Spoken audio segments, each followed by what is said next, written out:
आज जब लग रहा है कि अब सत्ता आने वाली नहीं है, माता पिता का सपना चूर चूर हो गया। एक बार जनता के बीच में सर्वे कराए कि कौन भ्रष्टाचारी है और कौन ईमानदारी से जनता का सेवक है।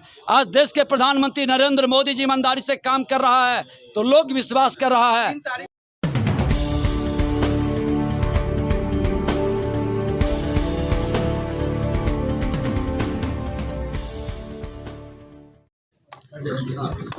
देखिए, बिहार की जनता मालिक है। बिहार को, बिहारी शब्द को गाली किसने बनाया? बिहार को अपमानित और कलंकित किसने किया? बिहार की गाढ़ी कमाई किसने लूटा? जो चपरासी क्वार्टर में रहता था वो अरबों का मालिक कैसे बना? और जिन लोगों ने, जिन राजनेताओं ने बिहार की जनता की गाढ़ी कमाई लूटी है, क्या बिहार की जनता उस पर विश्वास व्यक्त करेगा?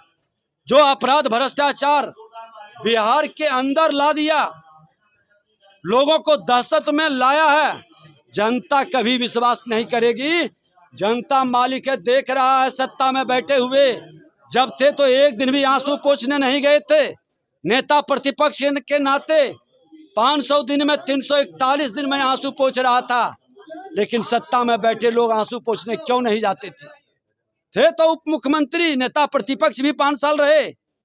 आज जब लग रहा है कि अब सत्ता आने वाली नहीं है, माता पिता का सपना चूर चूर हो गया, बिना जनादेश के मुख्यमंत्री बनने का सपना टूट गया, तो जन विश्वास लेने चले। अरे जनता ने आप पर तो विश्वास किया ही नहीं, आपको तो 22 सीट पर लाकर छोड़ दिया था, और इस बार भी 25 सीट से ज्यादा ये नहीं जीतेंगे।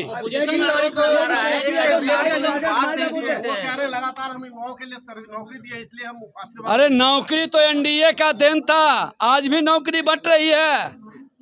करनी कथनी में कहीं समरूपता नहीं है। नौकरी के नाम पर, नियुक्ति के नाम पर घोटाला करने वाले, जमीन लिखाने वाले, अकुत संपत्ति कमाने वाले, मैं तो खुला डिबेट देता हूं कि जो भी भ्रष्टाचारी है खुलकर डिबेट हो और जनता से बहुमत ले। एक बार जनता के बीच में सर्वे कराए कि कौन भ्रष्टाचारी है और कौन ईमानदारी से जनता का सेवक है। आज देश के प्रधानमंत्री नरेंद्र मोदी जी ईमानदारी से काम कर रहा है तो लोग विश्वास कर रहा है। अपोजिशन ये आरोप लगा रहा है कि बिहार के आईएएस सीएम की बात नहीं सुनते, उन्होंने कोई भी नौकरशाह की इतनी हिम्मत नहीं है कि मुख्यमंत्री और मंत्री के आदेश का पालन नहीं करे। लेकिन अच्छे पदाधिकारी अगर जो जनता के लिए काम कर रहा है, विद्यालय के अंदर पढ़ाई हो रही है, तो उस विषय पर मुख्यमंत्री का बयान आया है। लेकिन शिक्षकों का अपमान भी कतई किसी को अधिकार नहीं है, और इस मामले पर हम लोगों ने भी माननीय मुख्यमंत्री जी से बात किए हैं, और पदाधिकारियों को भी लोग बरगलाने का, भरमाने का खेल न खेले। दोनों विकास की गति को कार्यपालिका और विधायिका को मिल करके सम्मान के साथ संविधान के अनुसार कदम बढ़ाने की जरूरत है, आगे बढ़ने की जरूरत है। इसकी मर्यादा किसी को तोड़ने का अधिकार किसी को नहीं है। बीजेपी को वॉशिंग मशीन बता रहे हैं कि कोई भी दोषी जब बीजेपी में चले जाते हैं तो वो स्वच्छ हो जाते हैं। बीजेपी वॉशिंग मशीन नहीं है।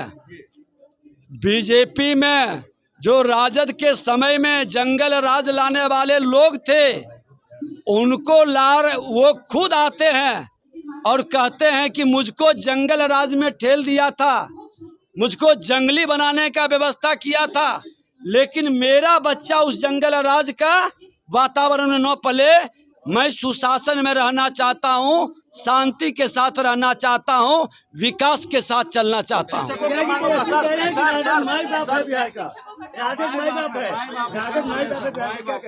अब तेजस्वी जी के माए बाप तो दोनों मुख्यमंत्री, पूर्व मुख्यमंत्री रहे हैं, और उसी का अहंकार उनको हमेशा झलकता है उनकी बातों में। उनको इससे बाहर निकलना होगा, जनता के बीच जाकर जनता के विश्वास पर खरा उतरना होगा, और जो अकुत संपत्ति कमाए हैं वो जनता के बीच बांटना होगा। जो नेता पिछले 50 वर्ष के अंदर देश को लूटने वाला जो लोग है, वो तमाम नेताओं की संपत्ति जनता की संपत्ति है, और उस संपत्ति को जब तक जनता को वापस नहीं करेगा वैसे लोगों पर जनता विश्वास नहीं करेगी। क्या होगा शिक्षकों के मांगों का क्या होगा? सक्षमता परीक्षा क्या देना होगा उन लोगों को? शिक्षक के साथ सरकार की पूरी सहानुभूति है। जो शिक्षक नियोजित हो चुके हैं 15-20 साल पढ़ा चुके हैं, अनुभवी हैं, वो शिक्षक की योग्यता पर अब कोई प्रश्न नहीं है। लेकिन डिपार्टमेंट में प्रमोशन के लिए ऐसे भी एग्जामिनेशन होते रहता है, तो वो विभाग की एक प्रक्रिया है। किसी शिक्षक को डरने की जरूरत नहीं है।